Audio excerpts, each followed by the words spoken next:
Hello and welcome to the Real Positive Girl podcast. My name is Sabrina. Thank you so much for listening, downloading, sharing the show. I truly appreciate it. I just love how people are continuing to love and enjoy the show. And if you do love and enjoy the show, and if you are able to leave a 5-star review or to just leave some sort of uplifting comment or interesting description of the show from your point of view on whatever podcast platform you listen to the show, I would greatly appreciate it. That would just help bring more people into listening to the show and give me the opportunity to help even more people. So if you were able to do that, I would greatly appreciate it. Also, if you wanted to come by and just chat with me and connect with me on Instagram, I am at Sabrina Joy Perozzo, or you're welcome to send me an email as well. All of that information is in the description box, along with all the notes for the show. But again, I appreciate you listening. I appreciate you downloading and sharing the show. So let's get right into the episode. Thanks so much, guys. Hello, everyone. Happy Monday. Thanks for listening to the Real Positive Girl podcast with me, Sabrina. This week, we're going to be talking about cognitive distortions, and today, Monday, we're going to be talking specifically about blaming. But before we jump into that, I want to remind you that if you're having a hard day, if you're having a day that's stressing you out, bringing you down, not as you expected it to be, I encourage you to do the 5-minute reset, which is to take at least 5 minutes to be by yourself, to reset, reboot, restart your day right then and there. It also allows you to just draw a line in the sand and kind of let go of everything that's already happened and start fresh and anew from that point, which you are welcome to do as many times as you need to. And it gives you the opportunity to take a break from any issues or burdens that are holding you down or holding you back even. You can take some time to come up with any problem solving ideas for any issues or problems that you're having by yourself or with someone else. And you always should include coming up with a list of at least 4 things that you're grateful for, big, small, or medium size. You can be grateful for literally anything and everything. You can be grateful that you got something, new curtains or new blinds or a new couch for your home. You can be grateful that you finally remembered to water all your plants this week, which is awesome. You can be grateful that you finally get some time to, do fun stuff that you don't get to normally do, like read a book or go on a hike or, take a nap. Or maybe you're grateful that you finally have a couple things coming up during the year that you have the opportunity to look forward to, which is always fantastic. But you can literally be grateful for anything and everything, and it's such a glorious thing. So the list is never ending there. And then last but not least, make sure that you're feeling at least neutral, if not positive, about the rest of your day, because hopefully reflecting on positive things and blessings in your life will bring you more joy. And also just know that by focusing on those positive things, it'll help you get through those negative times. But I do hope you're having a great day on this Monday. This week we are talking about cognitive distortions, and today we are going to start with blaming. Cognitive distortions are unhealthy ways of thinking that can cause your mind to spin out of control, possibly, and these can also lead to increased amounts of anxiety and depression, or be the beginning stages of those things if anxiety and depression are new to you. So more specifically, it would be irrational and exaggerated thoughts that are highly based in negative thoughts. They're not going to be things that are comforting, although the behavior of this thought pattern is very comforting in a way because it's habitual in nature. And this creates more problems as time goes on, it being habitual, because this type of behavior isn't helpful in the least, obviously. It leads you down thought patterns that aren't going to help you solve any problems, feel any better, or have a better understanding of what's happening to you or what's happening around you or the experience that you're going through. No, it's really going to distort it, which is why it's called a cognitive distortion. It's going to distort it in a way that is really going to cause more problems in the end, honestly. And if you do continue to do this as a habitual thought pattern, it gets harder and harder for you to break out of those patterns and those behaviors. And again, leading to more anxiety and depression. There are actually about 10 to 15 different cognitive distortions that have been identified in research. But this week I'm only going to talk about 5. I'm going to talk about 5 that I feel are really important and relatable. I mean, they're all relatable, honestly. If you just get on Google and look up a list, they're all relatable, and you'll be like, oh my gosh, wow, yeah, a lot of these things maybe I have dealt with or I've seen in other people or whatever it is. But I'm just going to focus on 5 that I found very interesting or helpful to this community. And today we are going to specifically talk about blaming. So, you guys, whew, I don't know why I'm in a rush today. I'm not rushing, trying to get through. I'm just like, whew, all worked out.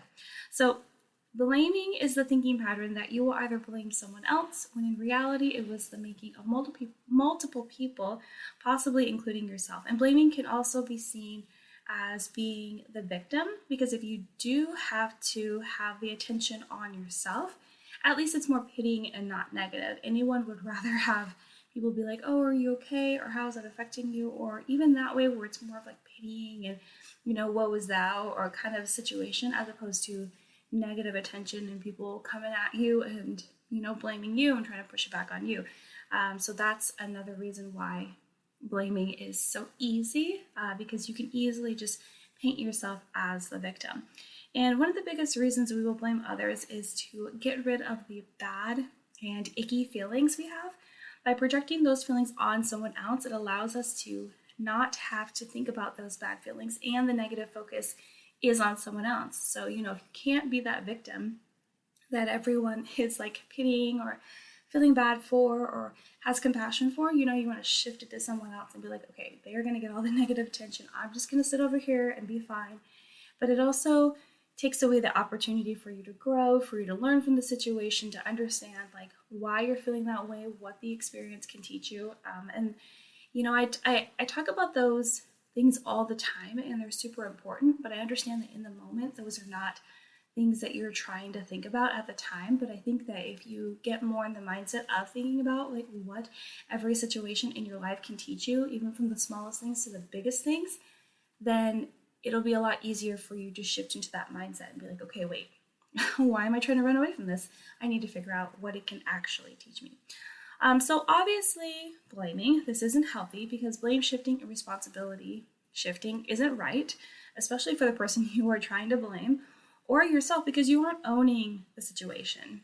And a lot of this has to do with, protecting your ego and being in a position of higher status, because the focus is no longer on you. And a lot of times, we want to protect our ego because we don't want people to point fingers at us. We don't want to be thought of as less than, or someone that even makes mistakes. A lot of us that do suffer from, control issues, perfectionism, being a people pleaser. We definitely don't want people pointing fingers and saying like, well, you are not able to do the things that you said you're going to do, or, why did something go wrong, or how are you making mistakes, because people are, projecting their own feelings onto us, and we don't want to accept it because it's already too much. We've already, created too many emotions and expectations and feelings for ourselves that like, if we are able to just shift that blame somewhere else, it'll just make us feel a whole lot better, which is not the way that we should do it. Your ego is not the thing that should be dictating like how you do things. But I know that we can all get caught up in wanting to appear to be our best and look our best, and also being in that higher position, that higher status of like, oh no, it wasn't me, it was them. How could it be me? It's never me. It's always them. And that's not good either. And believe you me, I have gotten caught up in this. It's hard to take on blame if you haven't done it before. It's hard to accept that you've made mistakes and that you aren't perfect, especially if you've gone so many years believing that you can be perfect and you don't make mistakes. And if you do make mistakes, you deserve some sort of intense, crazy punishment. But it's just not the best way to go. So this can also relate to something called the self-serving bias. This is when you take credit for something that goes right for you, but place blame on something or someone else when it goes wrong. So, for example, if you were to go in and take a test for something like your driver's license or some sort of certification and you passed your test, you'd be like, oh, wow, good job, me, pat on the back, me, I did it, I'm so good, it's because I did this and this and this. But if you went to the test and you failed it or you did not pass, you'd be like, oh, well, it's because, they didn't have the right questions, or it's because my instructor, was mean to me or took more points off than they should have, or, all of these excuses of like why it's not your fault, as opposed to it being like, well, maybe you didn't study well enough, or maybe you didn't study the right things, or maybe you didn't, ask the right questions for you to be ready for that test, or whatever it is. So a lot of times people will play into that and want to shift blame when things just don't work out the way that you intended them to, or you end up getting wrapped up in some sort of mistake or failure that you obviously didn't want to be a part of. Blaming is the easy way out, though, overall. It's just the easy way out. It's the way out that people will take when you don't want to have to embrace, accountability. It's definitely an wow, you guys. Wow. I don't know why I am being so crazy, but I'm not going to edit any of that out because it's just like how I am today. It's an exit from accountability, vulnerability, and having to deal with what has happened. You don't want to deal with those things. Those things take time. Those things take self-awareness. They really put pressure on you to actually understand who you are and what's going on in your mind, in your emotions, and how those things are dictating your life and what you're going to do in your actions. So, it's easy to just blame someone else because then you don't have to go through all of that. But, it can also be very damaging to relationships if it affects those close to us, or we get caught up in lies and blame shifting. So if you are blaming your partner, or blaming a friend, or blaming your family, and pushing blame back on them for reasons why you haven't done something or why something hasn't gone well, you can definitely beat down those relationships because you're continuing to shift blame on them when both of you know, whether you have discussed it or not, that the blame should be shared or it's on you, right? So that can definitely tear down relationships. But if you get caught in lies because you're continually shifting blame to someone else and acting like you were not a part of it, you were not involved in it, that can also, really break down and create so much pain and damage in relationships. And blaming can also be about control issues, because if you have to admit that something didn't work out as you planned, you have lost control. And that's a terrible feeling for those that suffer from control issues and perfectionism, You don't want to have to admit that things actually slipped out of your control, especially if you put a lot of time and effort into figuring every little thing out, especially when you have so many eyes on you and you have your own high expectations and other people are projecting their expectations on you too. So if something goes wrong, you don't want it to be your fault. You don't want it to be connected to you at all whatsoever. You do not want to tinge your perfect, amazing, pearly white reputation. You don't want to do that. And that is like one of the biggest downfalls of being so caught up in being a perfectionist and wanting to please others and having those control issues, because they will break you down more than you even realize. Because you have so many little cracks in your walls that even like the smallest things can really like shake the rubble and break things down. So it's important to consider, if you find yourself blaming a lot, if you do suffer from control issues or perfectionism. If you are suffering, though, just in general, from constant complaining, constant blaming, or blaming others or something else often, when you know deep in your heart you need to not, it's important to try working on becoming aware of when you are doing it so you can cut back on this behavior, just in general. And also work on your self-worth, as this will push you to take on more responsibility and own whatever happens a lot easier, as you feel that less external experiences have to dictate how you feel about yourself. So working on your self-worth will really help, because then you'll understand, like I said, that all these external things that happen to you, whether they're good or bad, or mediocre, or don't even matter really, or just like in the middle somewhere, that they don't dictate how you feel about yourself and how you live your life and how you continue to move forward in this journey of becoming your best self. You have to understand that this is kind of a lesson outside of blaming, but you have to understand that all of these external things, even if they do dictate how knowledgeable and educated you are in something and how well you do a certain task, it still doesn't dictate like who you truly are. Those are just extensions of yourself. But who you truly are is all about your core values and your beliefs and your actual like kindness to yourself and to others. Not all these big things that you're trying to demonstrate to the world to be valued as something else other than just who you are. But if you do improve your self-worth, you'll understand that it's okay to make mistakes and it's okay to own up to you doing something wrong or not understanding something. You don't have to shift the blame. And also by working on your self-worth, you'll understand that it's really important to work on being more accountable so that you can take on more responsibility, and also being more vulnerable and understanding it's okay to share with people how you're feeling and what's going on and what may have happened and what may have caused you to, have things not work out or make mistakes or, something just come falling down, and not blame anyone else and just realize like, okay, yeah, this happened, or maybe there are multiple people involved, but you're still going to be accountable for what your part was, and they're going to be accountable for what their part was. So self-worth is really deep in there, and if you have that really dialed in, then the possibility of you blaming and projecting those feelings on other people cuts back way less and less and less the stronger your self-worth becomes. And lastly, if you are wanting to blame someone else when you know it isn't the right choice, ask yourself these 2 questions first, if you are able to. And this is before I tell you the questions, this is what I talk about all the time with practicing a specific mindset and really understanding who you are, more self-awareness, more understanding of what you're all about and why you feel the way you do, and where your mind goes when those hard, intense, critical, emergency, scary, exciting, whatever it is, times come, and you feel like you have to like come up with your thoughts and your actions in like seconds notice.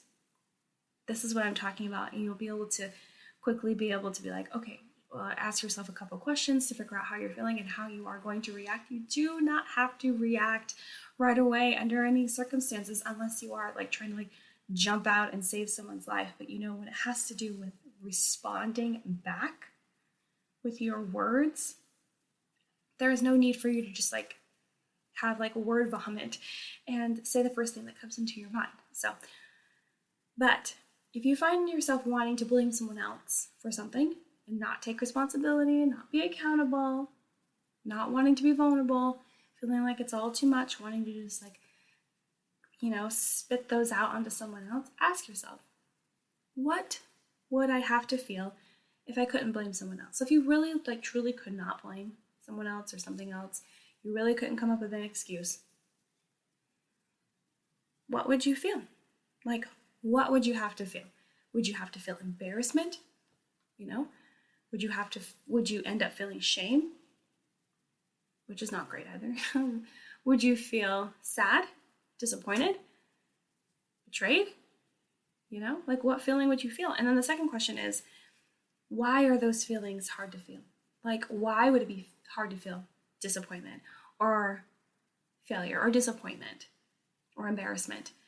And ask yourself those questions, and that'll ease up a little bit. And it's not going to make it like 100% less harder to deal with why you're wanting to shift the blame, but it'll get your mind going and rolling and understanding like, wow, okay,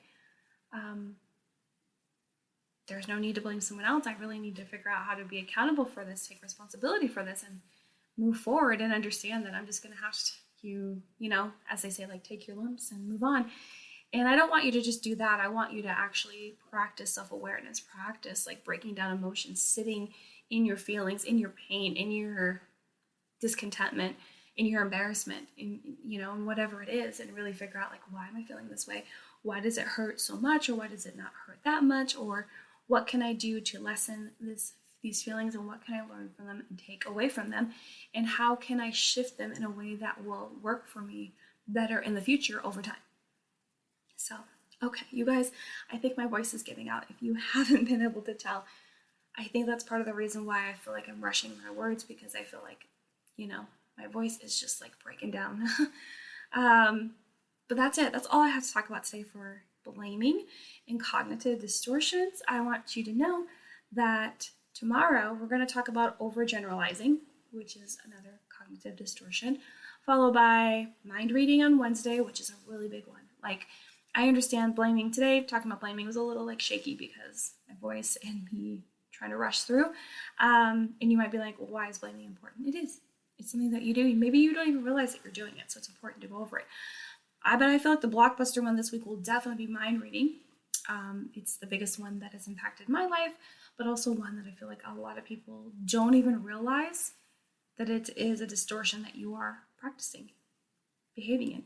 On Thursday, we'll talk about personalization, which is the opposite of blaming. And then on Friday, we'll talk about magnifying and minimizing. But thank you so much for listening to the Real Positive Girl podcast. Again, my name is Sabrina. Please, I appreciate you sharing the show, listening, downloading. You're amazing. Don't forget to come visit me on IG or send me an email for any questions, comments, concerns, prayer requests, feedback, topic suggestions, or just to say hey, hi, and hello. But until next time, have a good one, and I'll see you next time. Bye, guys.